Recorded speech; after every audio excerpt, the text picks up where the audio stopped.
Morning, YouTubers. It's early. It's cold. Not as cold as yesterday. Burrito's done. Time to go to work. Whew. It's definitely 14 outside.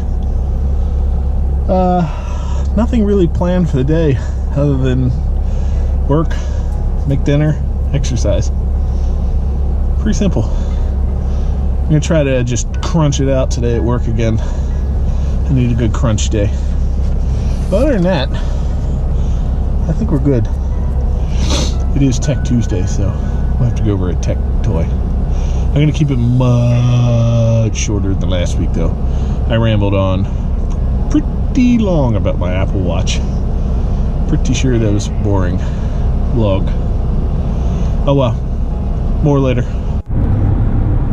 What a day. What a strange day. So I get out of work and I go to get in my car and the key fob's not opening it. I'm like, okay, is the key fob dead? I mean, I've only had this car for like 7 months. It's 7 months old. And I go up to the car and it just won't open. So then I instinctively remember, thankfully, reading the instruction manual like a good person should. Always read the instruction manual. There's an emergency key inside the key fob. You just gotta click it and it pops out. And that's the only way to get the door open if the electric's dead. Watch out, pothole on road ahead. Pothole on road ahead! Anyways, so I open up the door with the key, and I get in, and the car is just completely dead. Like, no lights, no dashboard, no dings, nothing. Dead, dead, dead. Which is kind of funny because the car is computer controlled, and it's a hybrid vehicle. So, like, if the computer's off, then it's basically just a big brick. It just sits there like there's nothing you can do. There's no way to put it in gear. Watch no out, way to take pothole on road ahead. the emergency brake off. It's just like just a big old rock just sitting in a parking lot, right? So I sit there scratching my head, and eventually I call the Chrysler service department who sold me this van.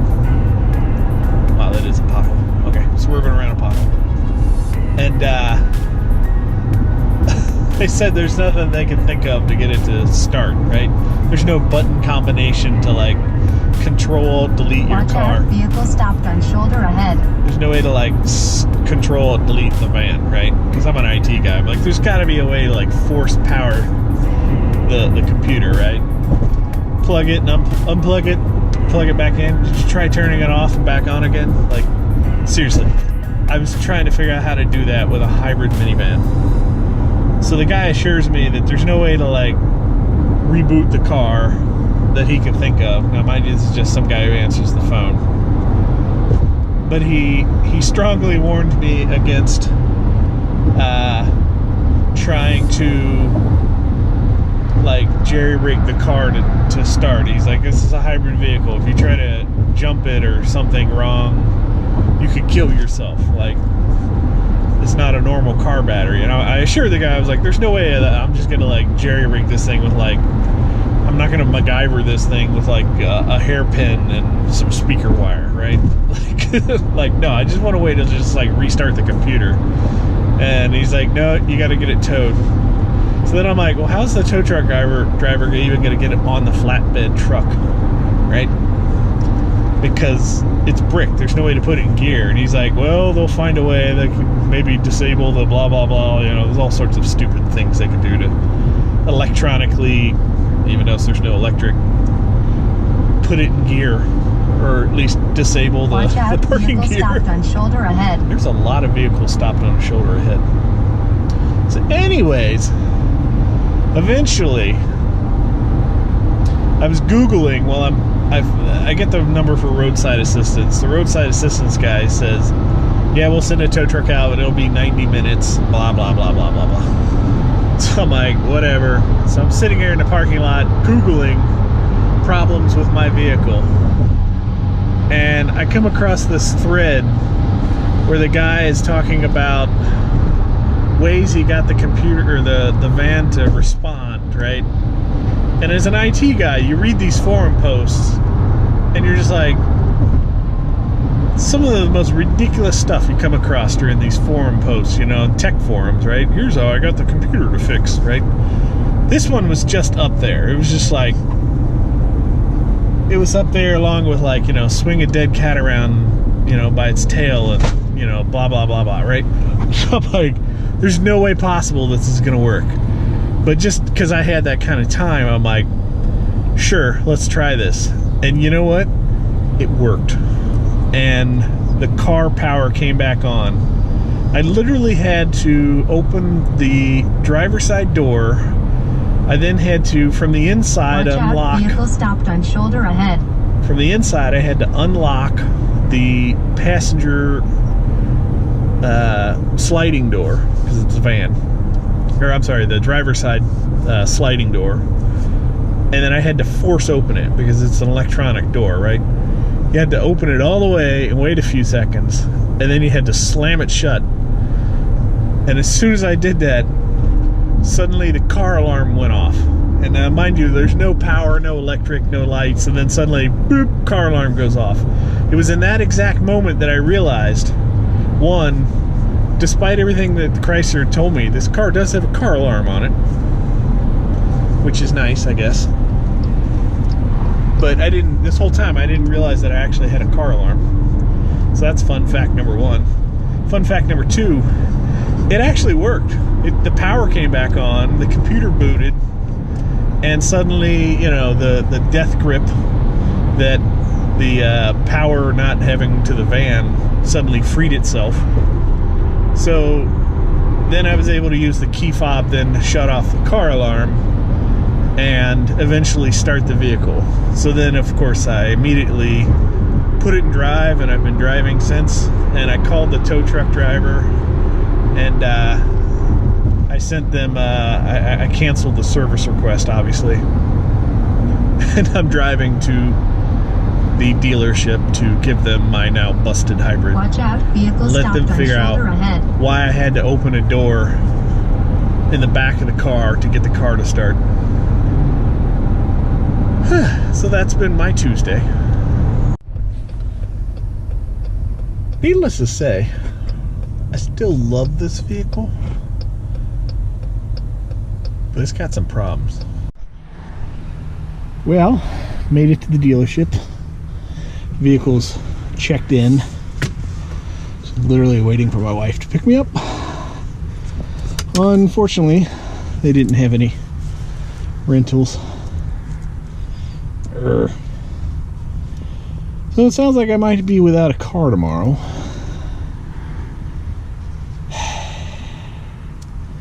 Fortunate news is I am an IT guy. I could totally work from home. So it's just annoying not having a car. Okay, well, just waiting on the wife.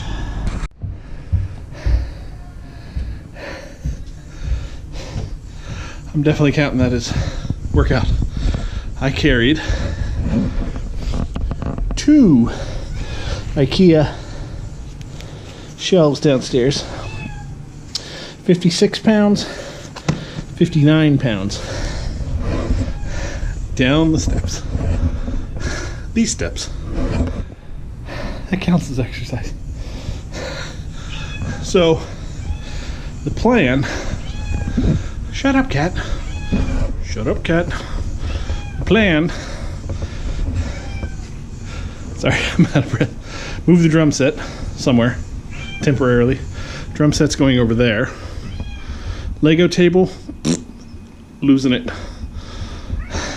This Lego table has been in our family for about 5 or 6 years now. It is made of 2x4s and plywood. This is extremely heavy, but fun fact, I used screws everywhere, which means the screws can come out and we can just disassemble this into boards and save the wood. I mean, wood's wood. Massive bin of Legos. we have to find bins for the Legos. That's one thing I haven't figured out. My desk take up this entire wall. Some wall shelves mounted. Let's see, we're gonna mount the monitors to the wall with monitor arms. And then the kids' desk is small, so it'll go like right here on the end, is the plan. And if that's the case, then it'll free up that whole wall over there. Drum set can go over there. We could spread out the weight, you know, the exercise stuff a little bit more.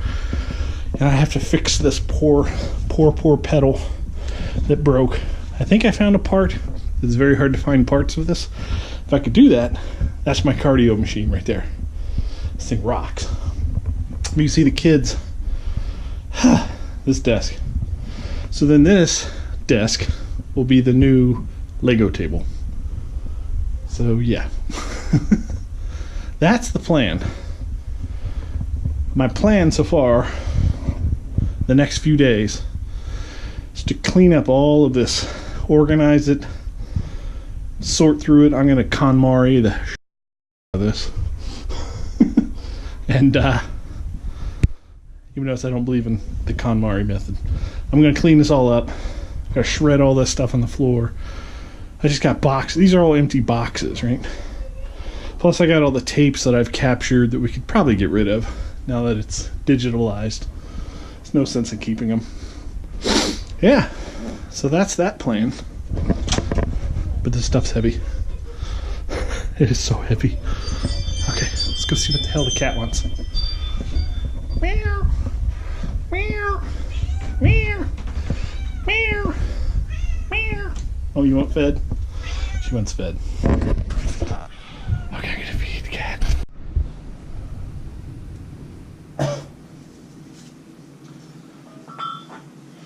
We use the 8-pounders tonight. So, hopefully this isn't too awkward. So tonight, we went to Ikea to buy one countertop, and my wife wanted to buy some shelves for her wall.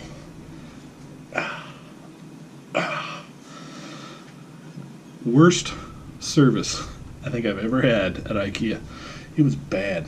We also decided to eat there, so we were just kind of in a hurry.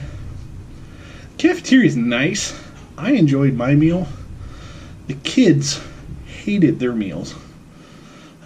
One kid tried to have the meatballs, no gravy, and all he ate was mashed potatoes. The other kid had chicken fingers, did not eat the French fries. I wish they had like fruit as an option, but all they had was like mashed potatoes or fries or vegetables, no fruit. My wife had some sort of weird salmon thing, and it was okay. And my Swedish meatballs were great, but just the kids kind of ruined the whole experience of going there tonight. I did have water, so that burned. I did a lot of strength exercise yesterday with the 15-pounders. My muscles are kind of right now. Didn't help carrying a 59-pound thing down the desk or down the stairs. Anyways, my wife wanted to return 2 shelves and get some that were smaller length, but the returns department was like infinitely backed up. We got there was 2 people in front of us. A half hour later, we finally got up, and then it took us another 15 minutes to get processed. So we spent like 45 minutes just trying to return 2 shelves. Go upstairs, have a subpar meal. It was like 50-50 whether or not people like it or not. So then we go, and by this time the kids are just losing their damn minds.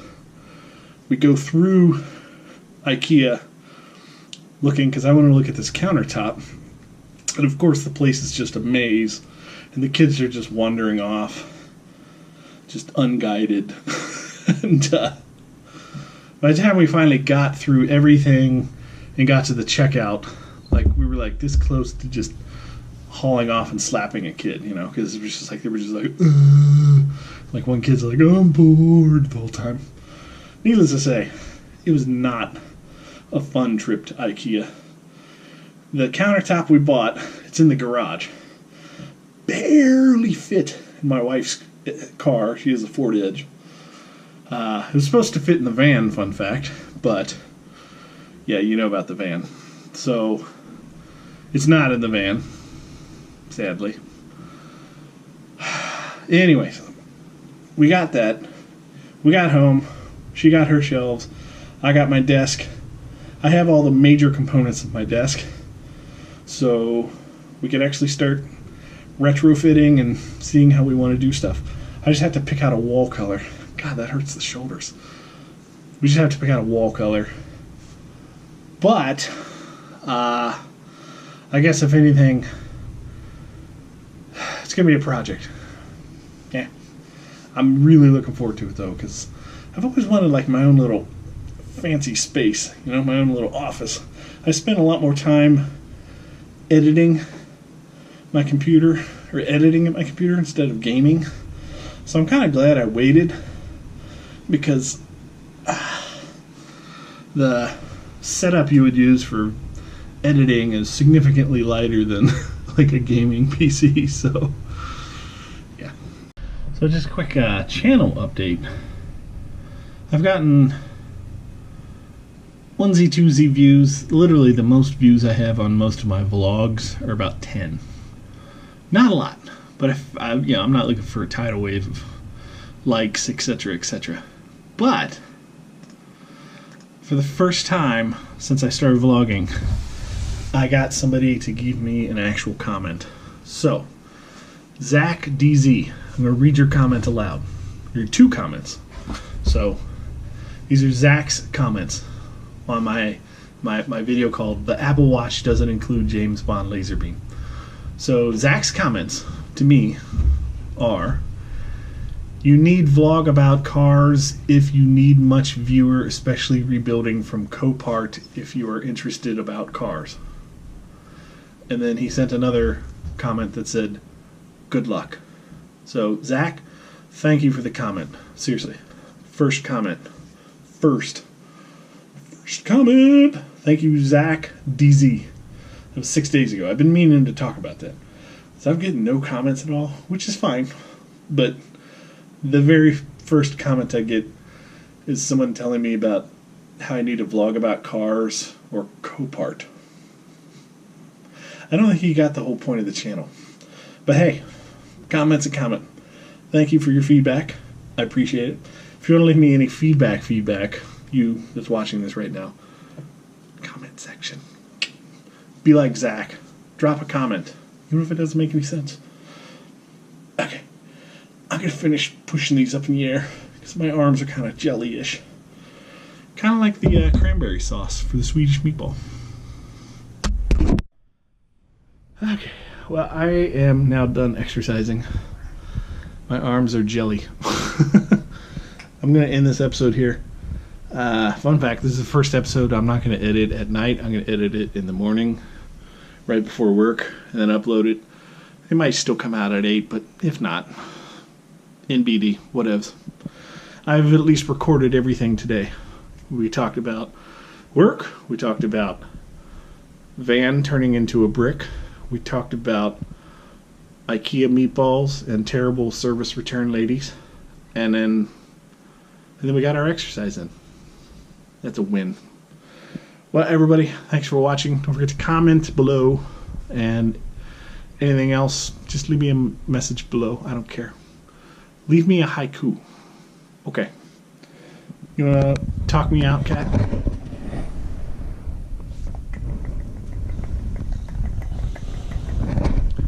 I think the cat says peace, love, happiness. Boo-boo!